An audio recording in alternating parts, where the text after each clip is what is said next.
جس ملک میں ظلم، جور اور جبر روا رکھا جاتا ہو، وہ ملک کبھی بھی آگے نہیں بڑھ سکتا. وہاں کبھی بھی سکون اور کبھی بھی طمانینت نہیں آ سکتی. وہ ملک کبھی بھی اپنے پاؤں پہ کھڑا نہیں ہو سکتا جہاں انصاف کا دورہ نہ ہو. آج کل کہا جاتا ہے سستا انصاف.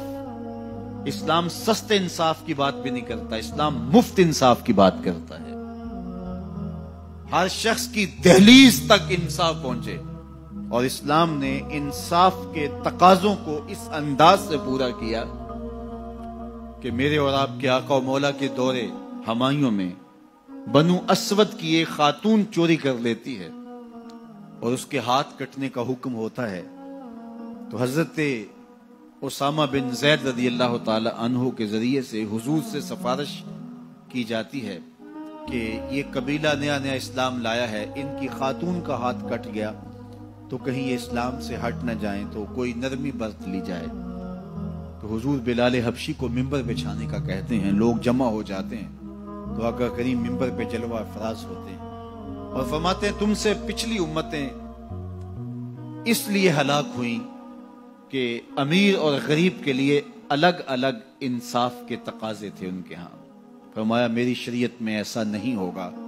اور پھر ایک تاریخی جملہ میرے حضور نے ارشاد فرمایا کہ اگر میری بیٹی بھی چوری کرتی میں محمد اس کا بھی ہاتھ کاٹتا.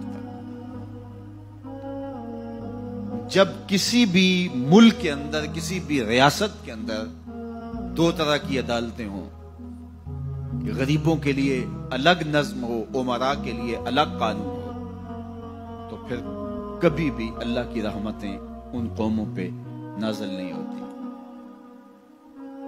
آج تو جیل کے اندر بھی الگ الگ خانے موجود ہیں. تھانوں کے اندر بھی غریب مار دیا جاتا ہے، اس کی کھال ادھیڑ دی جاتی ہے، وہ اونچا سانس نہیں لے سکتا، اور با اثر لوگ تھانوں میں بھی دامادوں کی طرح رہتے ہیں، اور وہاں بھی انہیں مہمانوں کی طرح رکھا جاتا ہے. اور عدالتوں میں جو ہوتا ہے وہ کسی زمانے میں کہتے تھے کہ وکیل کر لو، اب کہتے ہیں جج کر لو. انصاف کا جس طرح دن دہاڑے خون ہوتا ہے، اور عدالتوں اور کچہریوں کے اندر جو عدل و انصاف کا قتل عام ہوتا ہے، وہ کس سے مخفی ہے؟ اپنی آنکھوں پہ پٹی باندھ کر کے اور خاموشی اختیار کرنے سے کوئی فرق نہیں پڑتا. آج ہمارا عدالتی نظم انصاف نہیں دے رہا. اگر ہم چاہتے ہیں کہ یہ ملک آگے بڑھے اور مستحکم ہو تو نظام عدل کو درست کرنا پڑے گا. عدالت کے اندر خلیفہ وقت بھی کھڑا ہوتا تھا اور ایک ذمی بھی کھڑا ہوتا تھا، اور اس ذمی کو پتہ ہوتا